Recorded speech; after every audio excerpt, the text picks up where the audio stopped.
the most profound discussions about love, because now you've got a whole generation of women looking to get married to those very men who weren't raised with marriage in mind. I don't think so. Was not a typical African thing, a very broad generalized statement.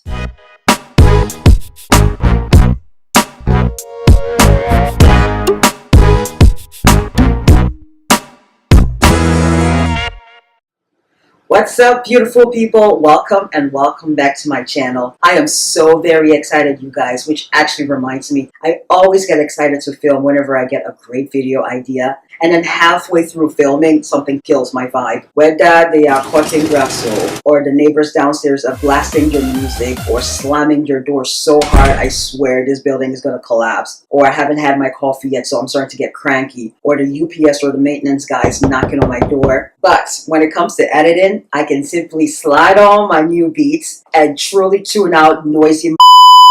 Oh, by the way, this is not a sponsored video, but it will be nice though. Beats, holla at your girl. Now back to the video. While everybody and your mama is so busy talking about that Red Table Talk with Jordan Woods, I'm over here to talk about the Red Table Talk with Wale and Justin Baldoni. Now, if you're not familiar with Red Table Talk, it's a talk show hosted by Jada Pinkett Smith, her daughter Willow Smith, and Jada's mother. 3 generations of black women at one table. So dope. And it airs on Facebook Watch. Now let's backtrack here to a month ago when I posted my Valentine's Day video in which I discussed the 5 love languages. I will link it down in the description box below. Now in that video I had mentioned that I did not need to hear I love you that often because it was not a regular occurrence in my household when I was younger. My parents showed me that they loved me through actions, not necessarily through words. Now I had also mentioned that parents saying I love you to your kids or to each other was not a typical African thing, and I had asked to be corrected in case I was making a very broad generalized statement. Fast forward 3 weeks. Well, do you know that a Kenyan YouTuber that I watch very often brought up this very topic I was discussing, not because she had seen my video, I don't think, but in reference to this very Red Table Talk episode with Wale, which I'm going to discuss in a little bit. A Nigerian YouTuber who I had referenced in 2 of my other videos previously equally made a video to discuss the same topic after having watched that Red Table Talk episode. Now, this Red Table Talk episode in question is one of the most profound discussions about love and marriage I've seen in a while. Some may disagree with me, and that's quite alright. And by the way, even if you're not on Facebook, I believe you could still watch this video by Googling it. Wale, who is a rapper and who I only found out through this video was born to Nigerian parents and is very articulate, by the way, was expressing the same thoughts I had mentioned about this I love you phrase. Here's a clip from the video. Start to realize that your parents' marriage had an effect on, like, you as a man.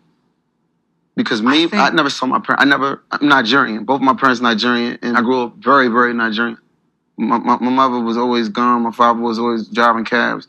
So a lot of it come from TV. Right. Hyper difference. Like, you know what I'm saying? Like, you can watch Martin and try to understand what a relationship is like when you get older. Ooh. And then you go home and you don't see your parents even hug, nothing. Honey, I'm home. What is this honey, I'm home y'all talking about? I don't know this. I just see, right. Come home. It's like a business almost. You know what I'm saying? Right. Any Nigerian person that's watching this right now understands, like, we love our parents. We love our parents to death. Do anything for our mothers, our fathers. We don't know the dynamic between both of them. We don't know. This dynamic, 3 generations at one table, no way it's going to happen in Nigerian household. Like, we're not friends per se with our parents. I could count on one hand how many times I've even heard them say I love you to each other, let alone me. But you know what? But I know that. Before I get into discussing my takeaway from this video, I want to mention 2 things. First, if you haven't seen the video, it wouldn't be a bad idea to check it out. In fact, I strongly encourage it, especially if you're between the ages of 18 to say 35, 36, are getting married soon, or would eventually like to get married. People who've been married for ages already know this stuff. I think. I hope. The second thing is this other video I saw last week, which is similar in content to this Red Table Talk episode in question. I was in a bit of a funk and I was looking for something funny and inspirational to watch, and I came across this video. Here's a snippet of it. So on that note, I feel like a lot of our parents are responsible. That generation were not as honest as they should have been with this generation. I feel like a lot of us grew up in homes where the mothers were the breadwinners and they constantly lied to their kids and made it seem as if daddy was the one paying the bills. Now that girl marries somebody who can't pay her bills. She doesn't understand why he can't pay her bills and why it's not what is going on in her parents' house. She's seeing in her marriage, and she can't stomach it because her mother was not as honest with her to say, you know, marriage is tough. There'll be good days, there'll be bad days. You know, we find a lot of parents saying things like, I don't tell people, suffer in silence. That's suffering in silence. It's the worst. It's the worst. That's what, because when, for example, I know a friend where the parents, the mother stayed in the marriage because of the kids. A lot of our parents stayed in the marriage because of the children. We had many parents that would say, I'm only here because of my children. Because of my children. A lot of our parents were separated. But that thing is not nice, because right now, tell my sister, brother, if you're not happy, leave. I feel like a lot of people define happiness or pin their happiness on different things. I like to say this to everyone out there. If you're not happy on your own and you do not find happiness within you, stop putting your happiness on another human being. Her other video entitled Date Your Wage, which is actually a sequel to this video. I've never laughed so hard watching a YouTube video. Funniest thing I've seen on YouTube. I strongly recommend you check it out as well. I will link it down below. I am beyond ecstatic that we're having more of these kinds of conversations on camera. I find it interesting that what could be considered insignificant could turn out to be more significant than we could have ever imagined. Wale's inability to express love is a direct result of never having seen his parents show affection for each other, even if they loved each other. This video seriously had me analyzing myself. Like, do I do that? Though I do not need to hear I love you every 5 minutes, I have no trouble saying it if I truly feel that way about a person. In other words, I cannot say it if I do not mean it. It's a very weighty phrase, and I do not think it should be thrown about lightly.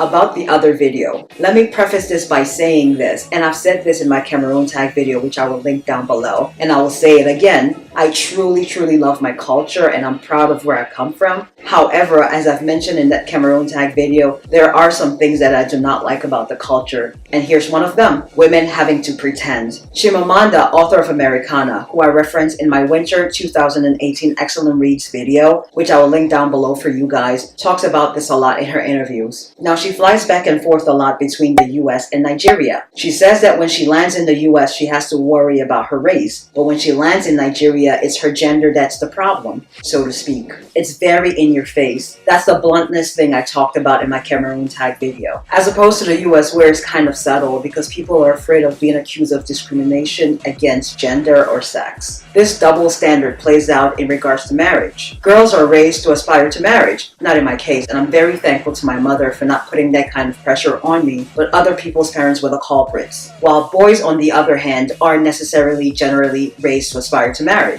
And therein lies the problem, because now you've got a whole generation of women who are looking to get married to those very men who weren't raised with marriage being the first thing in mind. And so their relationship is shot to hell from the get-go. And the women are trying everything in their power to keep this marriage status, even though they know deep down it's not working. Because what will people think if they got divorced? Incredible, isn't it? I shall leave a link to one of Chimamanda's interviews down below if you care to check it out. The lady is just brilliant. And I think this is a good place to stop before this video turns into a 30-minute ordeal. Thank you for watching. Don't forget to like, share, and subscribe, and I'll see you right back here next Tuesday. Bye now.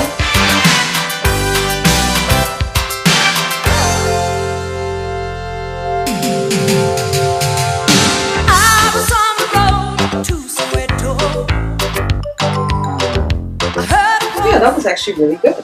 And then halfway,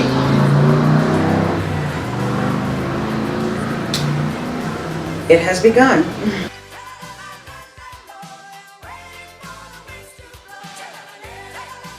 Good.